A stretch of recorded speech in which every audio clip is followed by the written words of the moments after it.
आज से चारधाम यात्रा का श्री गणेश शुभ बेला में खुले बाबा केदारनाथ के कपाट। दर्शन के लिए पहुंची भक्तों की भारी भीड़। सीएम बोले टूटेगा पिछले साल का रिकॉर्ड। चारधाम यात्रा में यमुनोत्री धाम के खुले कपाट। दोपहर 12:30 बजे खुलेंगे गंगोत्री धाम के कपाट। प्रशासन की तैयारी पूरी। 12 मई को सुबह 6 बजे खुलेंगे बद्रीनाथ धाम के कपाट। बद्रीनाथ धाम के लिए 18,34,000 से ज्यादा रजिस्ट्रेशन। ऑफलाइन रजिस्ट्रेशन में उमड़ी भारी भीड़। चार धामों में आज से बदलेगा मौसम। बारिश बर्फबारी का येलो अलर्ट। आने वाले तीर्थयात्रियों को सतर्क रहने की सलाह। राज्यपाल से मिले प्रशिक्षु IAS। राज्यपाल ने प्रशिक्षु अफसरों को दी बधाई। कहा उत्तराखंड की सेवा का मौका मिलना भाग्य की बात। अल्मोड़ा में ऑपरेशन के दौरान काट दी गलत नस। महिला के हायर सेंटर पहुंचने से पहले मौत। जिला अस्पताल बना मौत का अड्डा। आप देख रहे हैं के न्यूज, खबरों का सारथी। नमस्कार, आप देख रहे हैं के न्यूज इंडिया और मैं हूं आपके साथ गरिमा बाजपेयी। खबर उत्तराखंड की शुरुआत करेंगे कुछ अहम खबरों के साथ में। तो अहम खबर आपको बता दें, जहां पर आज अक्षय तृतीया के पावन मौके पर केदारनाथ धाम के कपाट खोले जा रहे हैं। तो अहम जानकारी आपको हम बता रहे हैं और आज पूरे उत्तराखंड में इस बात को लेकर पूरे देश में श्रद्धालुओं में विशेष उत्साह नजर आ रहा है।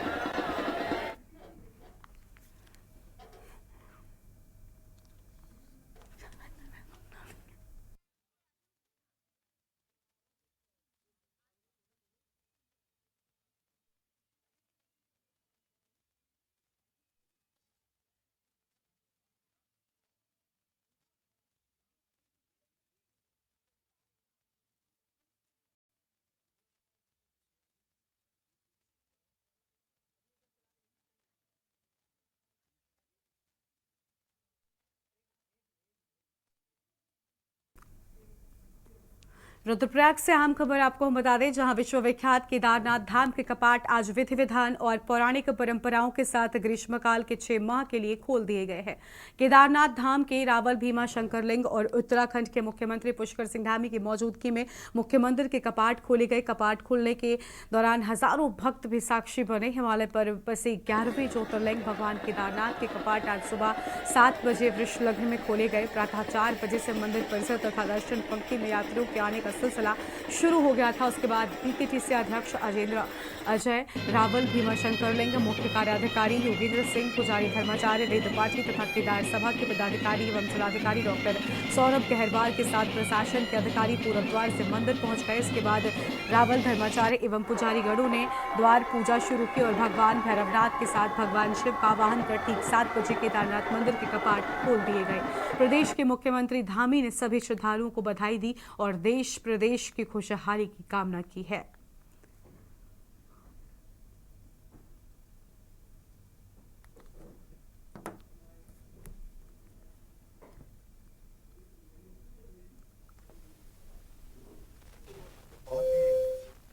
शुभ दिन है और इस दिन की प्रतीक्षा हम सभी लोग पूरे साल भर करते हैं कि चारधाम यात्रा शुरू हो, बाबा केदार के कपाट खुले, भगवान बद्री विशाल के कपाट खुले, यमुनोत्री गंगोत्री के कपाट खुले और आज बहुत शुभ दिन आ गया।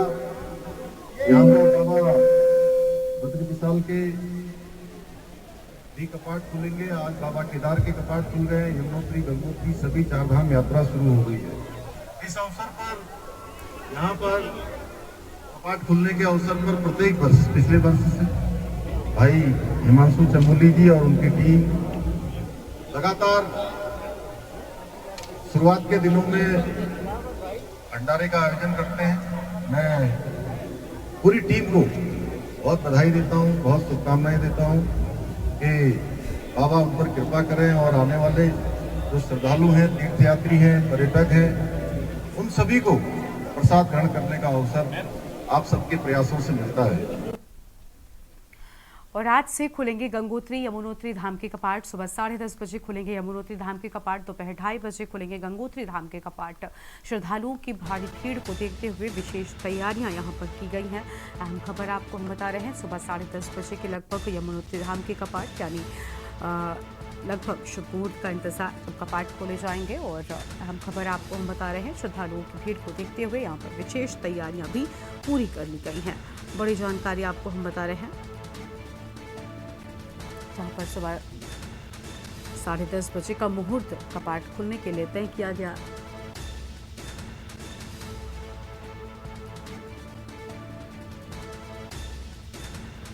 बड़ी जानकारी आपको हम बता रहे हैं, जहां पर आज से खुलेंगे गंगोत्री यमुनोत्री धाम के कपाट। और इसी खबर पर अंकित काला हमारे साथ में जुड़ चुके हैं। अंकित, आज सुबह 7 बजे बाबा केदारनाथ के कपाट खोले गए और 10:30 बजे का समय निर्धारित था यमुनोत्री और गंगोत्री धाम के कपाट खुलने के लिए। कितना उत्साह नजर आ रहा है। हालांकि जो श्रद्धालु हैं वो दर्शन करने के लिए बड़ी संख्या में लगातार पहुंच रहे हैं और उत्तराखंड में या हम कह लें कि चार धाम की यात्रा को लेकर जिस तरीके का उत्साह देश दुनिया में दिखाई दे रहा है वो वाकई अलग है। बिल्कुल गरिमा, आपने सही कहा। देखिए, उत्तराखंड की प्रसिद्ध चारधाम यात्रा को लेकर के श्रद्धालुओं में काफी उत्साह है और अब तक 23 लाख से ज्यादा जो रजिस्ट्रेशन है वो हो चुके हैं। आज विधि विधान और पूजा अर्चना के साथ ही सुबह 7 बजे बाबा केदार के कपाट जो हैं वो खुल चुके हैं। हजारों हजार जो भक्त हैं बाबा केदार के, वो इस मौजूदगी में उपस्थित रहे। राज्य के मुख्यमंत्री पुष्कर सिंह धामी अपनी धर्मपत्नी के साथ बाबा केदार के कपाट खुलने के अवसर पर उपस्थित रहे। तो निश्चित ही उत्तराखंड की जो प्रसिद्ध चारधाम यात्रा है उसका आज से आगाज हो गया है। इसके अलावा यमुनोत्री धाम के कपाट 10:29 करीबन 10:30 बजे के करीबन जो है उनके भी कपाट खुल चुके हैं। दोपहर के समय गंगोत्री धाम के कपाट खुलने हैं और उसके बाद फिर 12 तारीख को बद्रीनाथ धाम के भी कपाट खुलने हैं। तो चारों धामों के कपाट खुलने जा रहे हैं। अगले 6 महीने ये यात्रा चलेगी और सरकार पूरी उम्मीद करके बैठी है कि इस बार भी जो चारों धामों में बड़ी संख्या में श्रद्धालु देखने को मिलेंगे। पिछले साल के जो तमाम रिकॉर्ड हैं वो इस वक्त ध्वस्त होते हुए नजर आएंगे। और शुरुआती चरण में गरिमा, श्रद्धालु में इतना उत्साह है कि अब तक 23 लाख से ज्यादा जो श्रद्धालु रजिस्ट्रेशन करा चुके हैं। ये शुरुआती समय का आंकड़ा है और आगे आप देखेंगे कि इससे आप आकलन कर सकते हैं कि कितना श्रद्धालु में उत्साह है। और हम पिछले वर्ष की हम बात करते हैं तो 55 लाख से ज्यादा श्रद्धालु आए थे। तो इस वर्ष करीबन 75 लाख से ज्यादा जो है वो श्रद्धालु चारों धामों के दर्शन करेंगे। इस तरीके की उम्मीद सरकार लगा के बैठी है और इसी के हिसाब से तमाम व्यवस्थाएं की गई है। जो व्यवस्थाएं हैं उसको लेकर के मुख्यमंत्री की तरफ से शासन के उच्च अधिकारियों की बैठक ली जा चुकी है। तमाम जो व्यवस्थाएं हैं उसको चाक चौबंद करने के निर्देश दिए जा चुके हैं। इसके अलावा भी तमाम थानों की फोर्स चारों धामों की सुरक्षा व्यवस्था के लिए, श्रद्धालुओं के लिए तमाम इन फोर्सों को लगाया गया है। इसके अलावा जाम की समस्या न हो, इसको लेकर के भी विशेष इंतजाम पुलिस प्रशासन की तरफ से किए गए हैं। तो कुल मिलाकर के आज बाबा केदार के कपाट खुल चुके हैं और इसके बाद विधि विधान और पूजा अर्चना के साथ ही अन्य जो धामों के जो कपाट हैं उनके भी खुलने का सिलसिला शुरू हो गया है।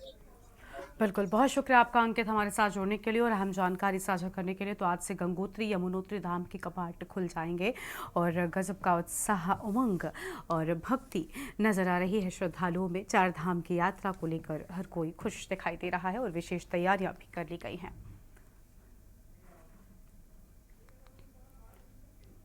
और 12 मई को बद्रीनाथ धाम के कपाट खुलेंगे। 12 मई को सुबह 6 बजे खुलेंगे बद्रीनाथ धाम के कपाट। बद्रीनाथ के लिए 18,34,000 रजिस्ट्रेशन किए गए हैं। 12 मई को सुबह 6 बजे कपाट खुल जाएंगे और बद्रीनाथ के लिए 18,34,000 रजिस्ट्रेशन की बात सामने आई है।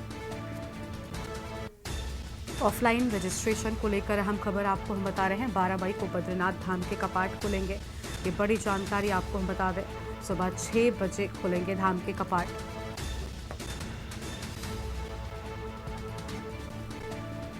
तो यह अहम खबर आपको हम बता दें, ऑफलाइन रजिस्ट्रेशन के लिए काउंटर भी कम पड़ गए हैं। तो देखिए, लगातार जो श्रद्धालु हैं वो बड़ी संख्या में रजिस्ट्रेशन करवा रहे हैं और यहाँ पर सुबह 6 बजे धाम के कपाट खुलेंगे। 12 मई को बद्रीनाथ के धाम के कपाट खुलने की तिथि निर्धारित की गई है। 18,34,000 रजिस्ट्रेशन किए गए हैं।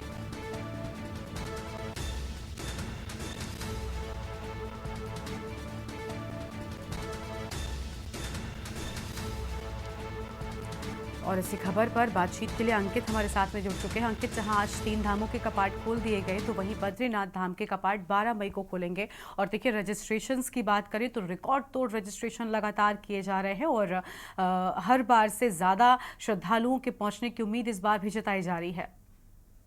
बिल्कुल गरिमा, आपने सही कहा। देखिए, 3 धामों के कपाट आज खुल गए हैं और 12 तारीख की अगर हम बात करें तो सुबह 6 बजे बद्रीनाथ धाम के भी कपाट खुलने वाले हैं। 18,35,000 से ज्यादा जो श्रद्धालु हैं उन्होंने अकेले बाबा बद्रीनाथ धाम के के दर्शन के लिए रजिस्ट्रेशन कराया है। तो इस तरीके से आंकड़ा जो है वो रिकॉर्ड तोड़ आंकड़े जो हैं वो इस समय श्रद्धालु के रजिस्ट्रेशन के देखने को मिल रहे हैं। हालांकि सबसे ज्यादा जो रजिस्ट्रेशन है वो बाबा केदार के लिए श्रद्धालु के लिए कराए हैं, लेकिन निश्चित ही जिस तरीके के इनका उत्साह श्रद्धालुओं में देखने को मिल रहा है उसको लेकर के सरकार भी काफी खुश है और कहीं ना कहीं उत्तराखंड की आर्थिकी में चारधाम यात्रा का काफी बड़ा महत्व है।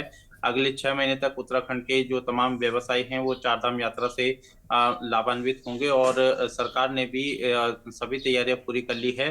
बाबा बद्रीनाथ धाम के जो कपाट हैं वो 12 तारीख को खुलेंगे सुबह 6 बजे और उसके बाद पूरी तरीके से जो उत्तराखंड की जो चारधाम यात्रा है उसका विधिवत आगाज होने जा रहा है। तो आज 3 धामों के कपाट खुलेंगे और चौथे धाम के कपाट 12 तारीख को सुबह 6 बजे खुलेंगे। बिल्कुल, बहुत शुक्रिया अंकित आपका हमारे साथ जुड़ने के लिए और अहम जानकारी साझा करने के लिए। तो 12 मई को सुबह 6 बजे बद्रीनाथ धाम के कपाट खोल दिए जाएंगे। आगे बढ़ते हैं खबरों की ओर। चारों धामों में आज से बदलेगा मौसम। बारिश बर्फबारी का येलो अलर्ट मौसम विभाग की ओर से जारी कर दिया गया है। तीर्थयात्री गर्म कपड़े रेनकोट जरूर लेकर आएं। बारिश और बर्फबारी के येलो अलर्ट को लेकर ये बड़ी बातें सामने आई हैं। तीर्थयात्रियों को सतर्क रहने की भी सलाह दे दी गई है। बड़ी जानकारी आपको हम बता रहे हैं, जहाँ पर तीर्थयात्री गर्म कपड़े पहने रेनकोट लेकर अवश्य आए। चार धामों में आज से मौसम बदलेगा। बारिश और बर्फबारी का येलो अलर्ट, बड़ी जानकारी आपको हम बता रहे हैं। तीर्थयात्रियों को सतर्क रहने की सलाह दी गई है।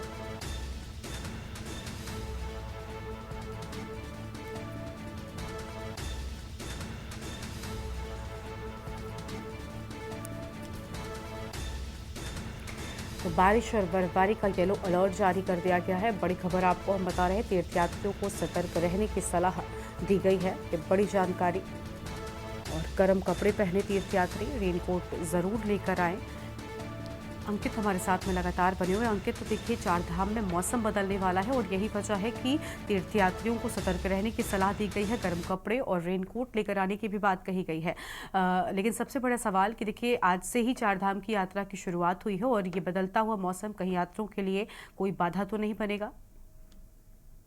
बिल्कुल गरिमा, आपने सही कहा। देखिए, निश्चित ही मौसम विज्ञान केंद्र की तरफ से ये पूर्वानुमान जारी किया गया है जिसमें उन्होंने बताया है कि अगले 1 हफ्ता मौसम में परिवर्तन देखने को मिलेगा। विशेषकर जो चारधाम यात्रा मार्ग हैं यहाँ पर भी मौसम में काफी बदलाव देखने को मिलेगा। इसको देखते हुए जो चारधाम यात्रा में आ रहे जो श्रद्धालु हैं उनके लिए एडवाइजरी जारी की गई है। सर्दी से बचने के लिए गर्म कपड़े लाने के साथ ही रेनकोट और जो तमाम व्यवस्थाएं हैं उसको उसके साथ ही इस यात्रा में आने के लिए अपील की गई है मौसम विभाग की तरफ से। और मौसम विभाग का ये कहना है कि आने वाले करीबन 1 सप्ताह तक इसी तरीके का परिवर्तन देखने को मिलेगा। इसमें उत्तराखंड के जो गढ़वाल मंडल के विशेषकर जो क्षेत्र हैं यहाँ पर अधिकांश क्षेत्रों में बारिश देखने को मिल सकती है, जबकि 3000 मीटर से अधिक ऊंचाई वाले क्षेत्रों में बर्फबारी भी जो है वो देखने को मिल सकती है। उसमें हमारे उत्तराखंड के जो धाम हैं यहाँ पर भी बर्फबारी हो सकती है। तो इसको देखते हुए उचित इंतजाम करने का जो अनुरोध है वो तमाम श्रद्धालु से किया गया है। इसके साथ ही देखिए, जो इस बारिश की वजह से जो दिक्कतें हैं उसको लेकर के भी सरकार ने तैयारी करी है। अभी कुछ दिनों पहले ही मॉक ड्रिल हुई थी गरिमा, और इसके साथ ही साथ कोई विपरीत परिस्थिति अगर आती है तो किस तरीके से निपटना है, विभागों ने अपने समन्वय के साथ इस तरीके से तैयारी की है। हालांकि सभी बाबा केदार से यही अनुरोध कर रहे हैं कि किसी प्रकार की कोई व्यवधान ना आए, कोई अड़चन ना आए। लेकिन इस बीच जो अभी तक की अगर हम बात करते हैं तो फिलहाल ऐसी कोई चिंता वाली बात नहीं है। जो हल्की से मध्यम बारिश का ही इसमें अनुमान जताया गया है। और तो तमाम जो चारों धामों से जुड़े हुए जो मार्ग हैं यहाँ पर उचित इंतजाम किए गए हैं सरकार की तरफ से। और जहाँ तक इस मौसम की बात करें तो इसकी वजह से जो वनाग्नि की घटनाएं हैं उसमें भी काफी हद तक जो रोकथाम है वो देखने को मिली है। तो फिलहाल ये जो परिवर्तित मौसम है ये उत्तराखंड के लिए एक वरदान साबित हो रहा है, क्योंकि उत्तराखंड के जो जंगल इस समय आग से धधक रहे थे उनको थोड़ा शांति मिली है। और निश्चित ही फिलहाल की अगर हम बात करते हैं तो तपती गर्मी से भी काफी हद तक राहत उत्तराखंड वासियों को मिली है, चाहे फिर वो मैदानी क्षेत्रों की बात करें। अगर हम इस समय राजधानी देहरादून की बात करें तो पिछले 1 से 2 दिनों से मौसम में परिवर्तन देखने को मिल रहा है और जो तेज धूप थी उससे थोड़ा सा लोगों को राहत मिली है। और आज भी मौसम काफी सुहाना है और उस तरीके की गर्मी जो 36 से 37 डिग्री तक तापमान पहुंच रहा था उस तरीके की परिस्थिति फिलहाल नहीं है। तो आने वाले 1 सप्ताह तक इसी तरीके का मौसम बना रहेगा और सरकार ने तमाम व्यवस्थाओं को देखते हुए सभी विभागों को समन्वय के साथ कार्य करने के निर्देश दिए हैं। बिल्कुल, बहुत शुक्रिया आपका हमारे साथ जुड़ने के लिए और अहम जानकारी साझा करने के लिए। तो यह अहम खबर आपको हम बता दें जहां पर बारिश बर्फबारी का येलो अलर्ट जारी कर दिया गया है। यह अहम खबर आपको हम बता रहे हैं और इसके साथ ही आपको बता दें कि तीर्थयात्रियों को सतर्क रहने की सलाह भी दी गई है। और एक छोटे से ब्रेक के लिए आप रुकते हैं, चल लौटेंगे। आप देख रहे हैं के न्यूज खबरों। ब्रेक के बाद आप सभी का स्वागत है। खबर है देहरादून से, जहां विधायक दिलीप रावत ने सीएम को पत्र लिखा है। वन संपदा को हो रहे नुकसान को लेकर लिखा पत्र, कर्मचारियों के बजाय अधिकारियों पर हो कार्रवाई। जमीनी हकीकत से अनजान है बड़े अधिकारी, निचले कर्मचारियों पर संसाधनों का है अभाव। वन अधिनियम के कड़े प्रावधानों को लेकर बोले हैं विधायक। वन अधिनियम ने जन और जंगल के बीच दूरी बढ़ाई। वनाग्नि को लेकर पूर्व में लिखे पत्र का भी जिक्र किया है। और बड़ी खबर आपको हम बता रहे हैं जहां पर प्रावधानों को लेकर विधायक बोले। पत्र में फायर वॉचर को वेतन न मिलने की भी बात कही है।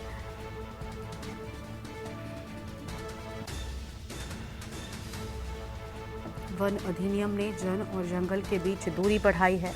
बड़ी जानकारी आपको हम बता दें, वनाग्नि को लेकर पूर्व में लिखे पत्र का भी जिक्र किए जाने की बात सामने आई है। पत्र में फायर वॉचर को वेतन न मिलने की भी बात कही है। अहम जानकारी आपको हम बता रहे हैं देहरादून से, विधायक दिलीप रावत ने सीएम को लिखा पत्र।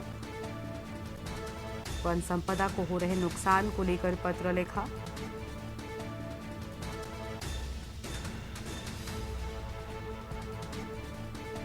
जमीनी हकीकत से अनजान है बड़े अधिकारी।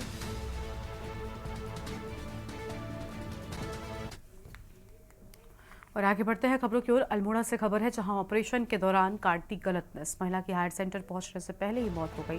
जिला अस्पताल अल्मोड़ा बना मौत का अड्डा। चिकित्सकों ने 10 अप्रैल को किया था ऑपरेशन।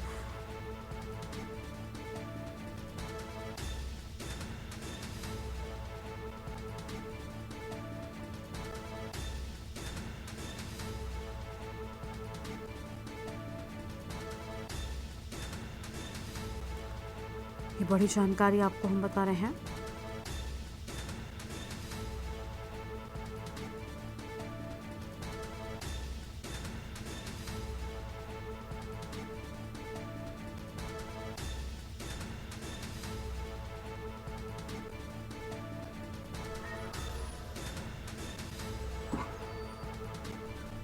अहम खबर जहां पर जिला अस्पताल अल्मोड़ा मौत का अड्डा बना। चिकित्सकों ने 10 अप्रैल को ऑपरेशन किया था।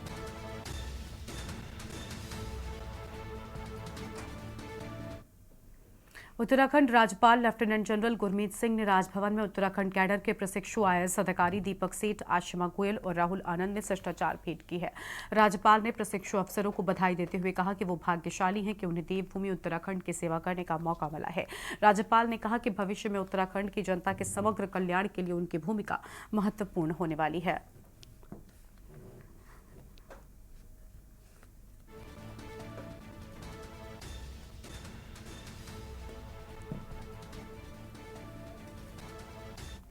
अगली खबर है काशीपुर से, जहां पर आने वाले मानसून के तहत काशीपुर के महुआखेड़ा गंज नगर पालिका क्षेत्र में नाले नालियों का तली झाड़ सफाई अभियान चलाया जा रहा है। स्वच्छता सर्वेक्षण अभियान की तैयारी के लिए जन जागरण अभियान तेज कर दिया है। ईओ सतीश कुमार ने कहा कि स्वच्छता सर्वेक्षण अभियान के अंतर्गत ज्यादा से ज्यादा लोगों को जोड़ने के लिए आत्मनिर्भर वार्ड तैयार किए जा रहे हैं। क्षेत्र में अधिक से अधिक कूड़ेदान लगाए जाएंगे। ईओ सतीश कुमार ने लोगों से सड़क और नाली में कूड़ा न डालने की अपील भी की है।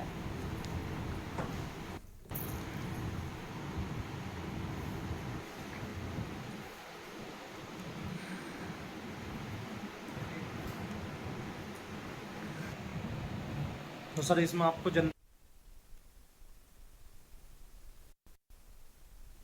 संबंध में बताना चाहूँगा। स्वच्छ भारत मिशन के तहत स्वच्छ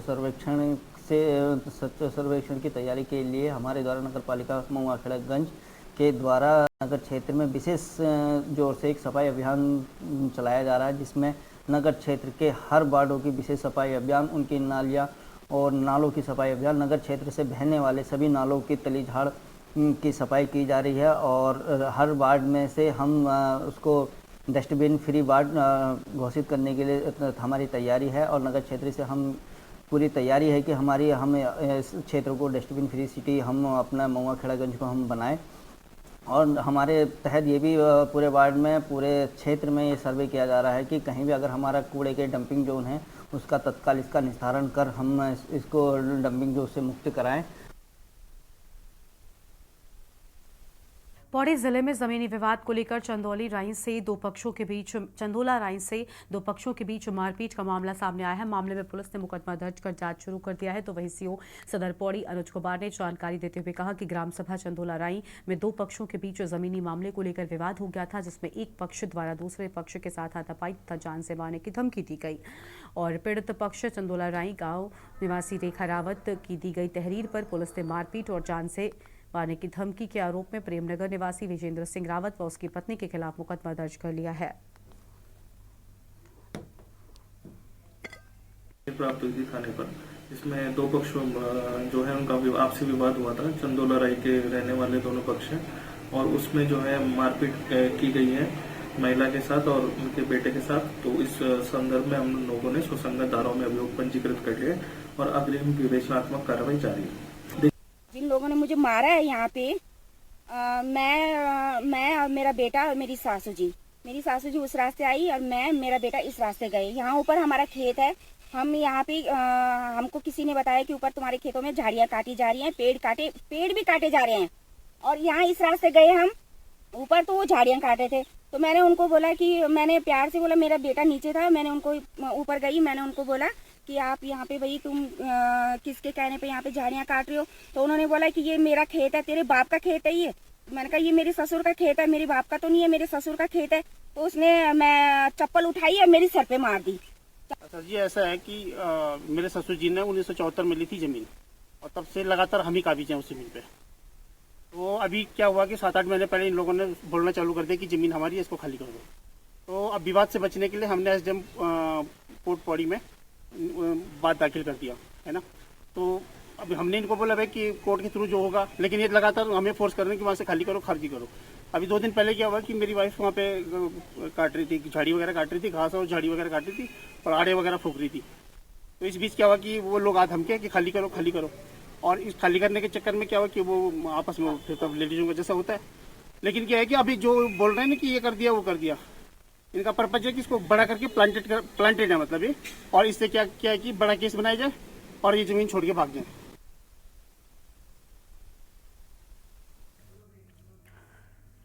इस बुलेटिन में इतना ही। आप देखते रहिए के न्यूज़ इंडिया। नमस्कार।